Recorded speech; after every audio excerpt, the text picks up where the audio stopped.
Are you up to the challenge? Well, are you?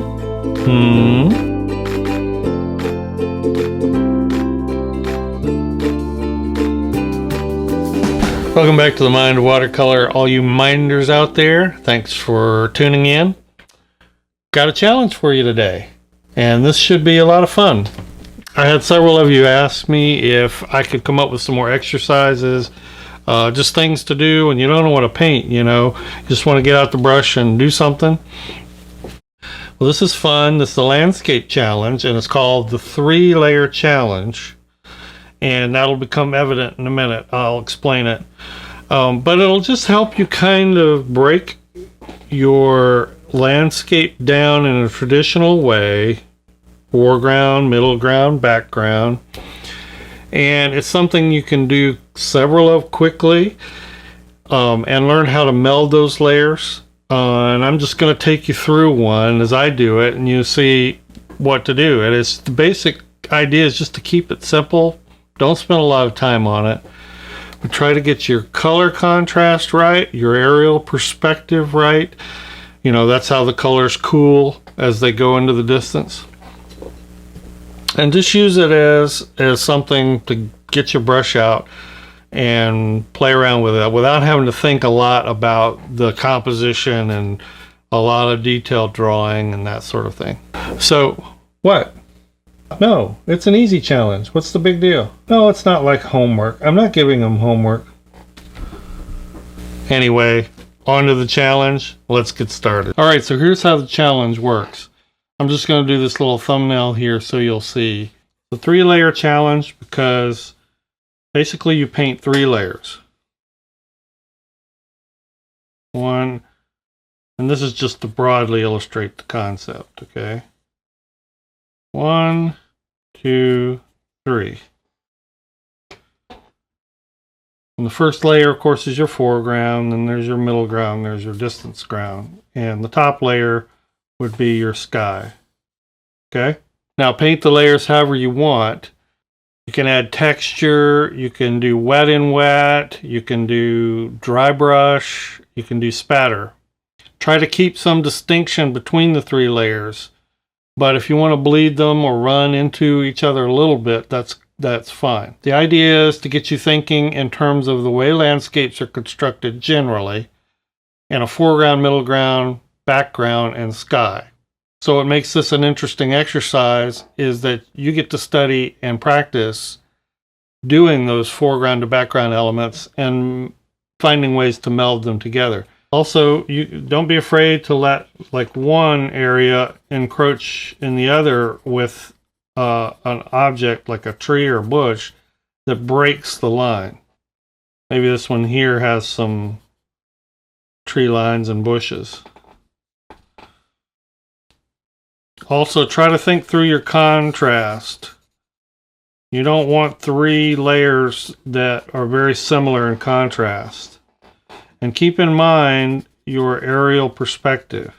The aerial perspective is just demonstrating distance through cooler colors and less contrast. The further away a landscape gets from you, the cooler the colors and the less contrast there is. Also, the further away from you these landscapes get, the less detail you're going to have. All right, let's put it to a demonstration and I'll show you how I do this. I'm just using a Arches cold pressed watercolor block. Now you can draw out on your watercolor paper first if you want to, but you don't have to. You can just go for it with the paint. And I'm going to do that. I'm going to make this kind of a spontaneous painting. And it's okay if these fail. If these just don't look good, that's fine. Also, I recommend determining your color palette ahead of time, because determining colors on the fly is kind of difficult and a lot of times results in being overworked.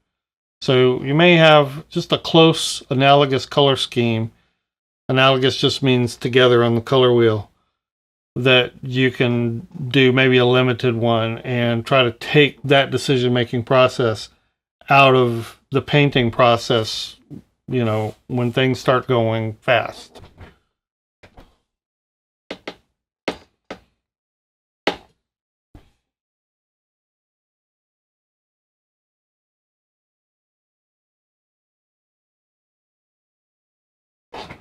Now my foreground layer is going to be fairly light and sunny. And go for economy of brushstroke. I don't even mind if the foreground gets a little bit vignette-like. And it's okay in this challenge to go back and do stuff after it dries, okay? That's fine. I'm going to give myself some little wet washy things here that I can maybe play with details later. Since this is light, I'm not going to break the further layers with stuff because I'd have to mask it and paint around it.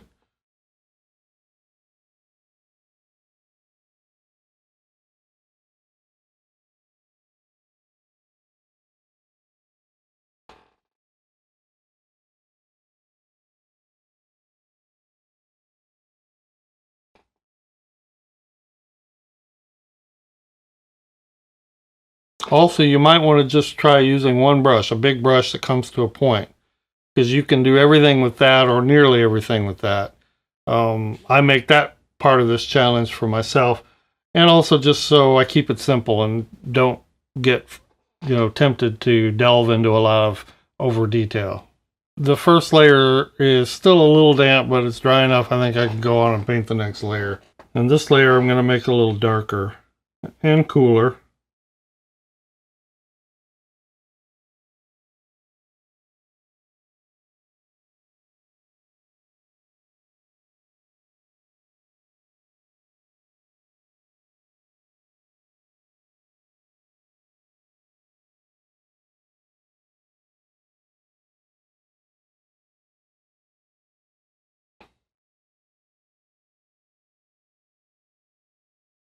I'm going to try to keep it wet too so that I have some wet and wet possibilities here.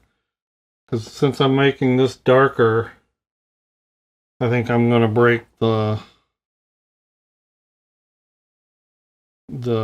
horizon line or the layer line to the layer above it with some shapes.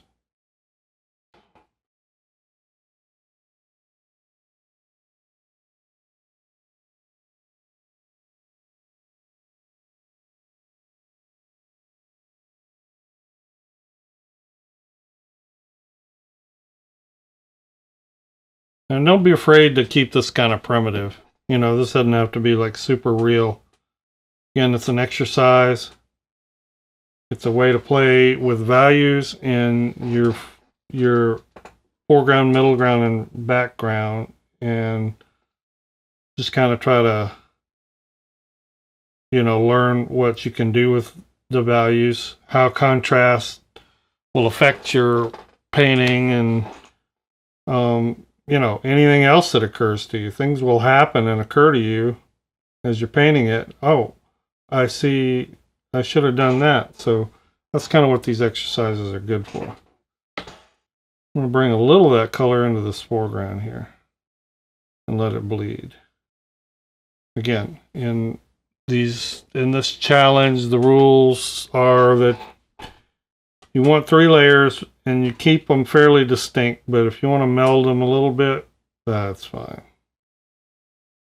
But try to keep the painting fresh. Try not to over render and overwork. Now I've got a split composition here. I'm going to go bigger over here.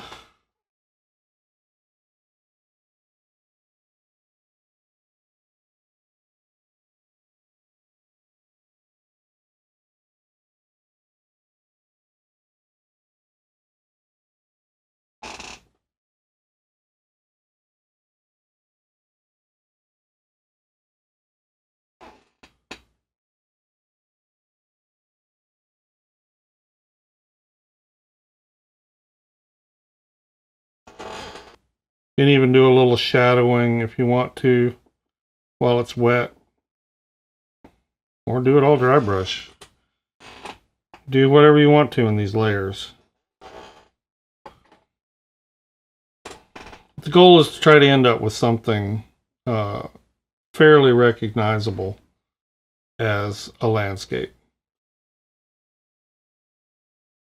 I like to experiment with ways to kind of bring the layers together, or meld it with the layer in front of it. Maybe I'll dry brush that down a little bit to look like this up here is grass. You can use your finger, see how it gives you a little bit of texture and breaks that up right there.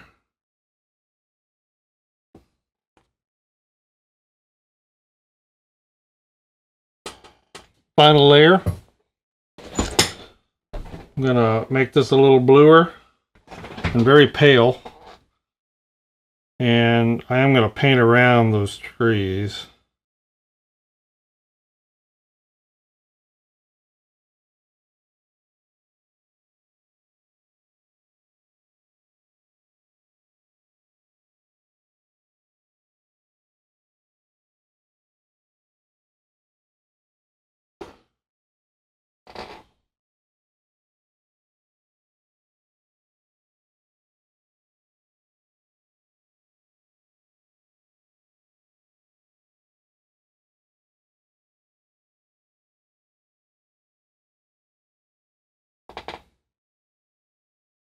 As you do these, think about composition too. You want a nice center of interest, to lead your eye through.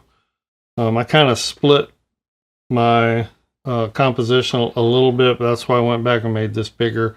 I'll see what kind of details I can add in here. While that distant layer is wet, I'm going to dampen my brush and maybe lift out some very pale highlights.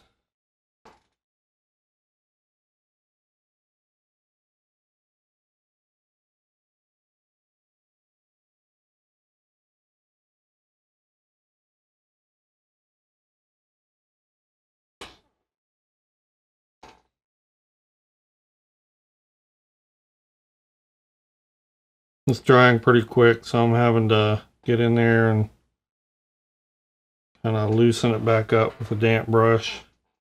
That's all right. I just want a little bit of very light pale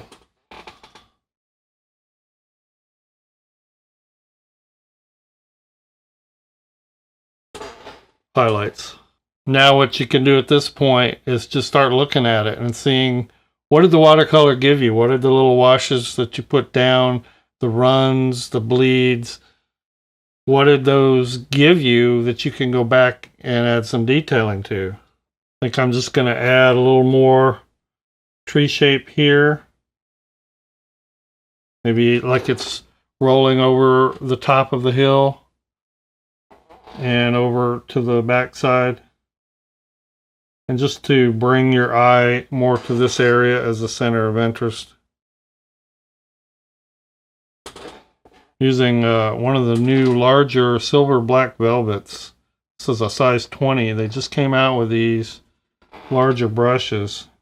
They're really, really pricey, but man, oh man, the amount of water these things will hold is amazing.